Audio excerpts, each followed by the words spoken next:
జాతీయ సనాతన ధర్మ పరిరక్షణ బోర్డు ఏర్పాటు చేయాలని తెలంగాణ జనసేన రాష్ట్ర అధ్యక్షుడు శంకర్ గౌడ్ డిమాండ్ చేశారు. తిరుమల లడ్డూ ప్రసాదంలో వైసీపీ ప్రభుత్వంలో జరిగిన కల్తీపై ఆగ్రహం వ్యక్తం చేశారు. జనసేన అధ్యక్షులు ఉప ముఖ్యమంత్రి పవన్ కళ్యాణ్ చేపట్టిన ప్రాయశ్చిత్త దీక్షకు సంఘీభావంగా హైదరాబాద్ హిమాయత్ నగర్ టీటీడీ దేవస్థానం వద్ద మౌన దీక్ష చేపట్టారు.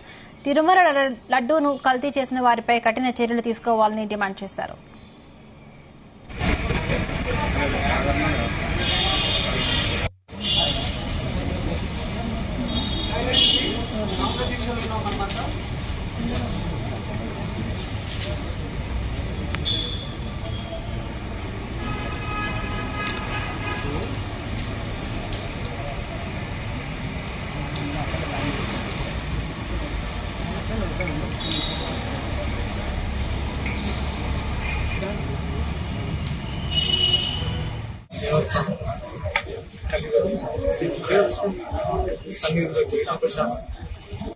లడ్డూలో జరిగిన అపరాధం చెప్పుకోవడానికి చాలా బాగా ఉంది. అండ్ రోడ్లో చాలా అవకపోతే దాని నిమిత్తం శ్రీ జనసేన అధినేత పవన్ కళ్యాణ్ గారు చేస్తున్నారు.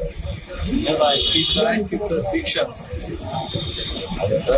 ఒక స్టేట్ కి సంబంధించింది కాదు, ముఖ్యంగా తెలియజేయాల్సింది అది భారతదేశంలో ఉన్న పార్టీలందరికీ తరపున ఆయన దీక్ష చేస్తున్నారు. ప్రాయశ్చిత్త దీక్ష ఒక అపరాధం జరిగింది కాబట్టి ఆయన దీక్ష బట్టి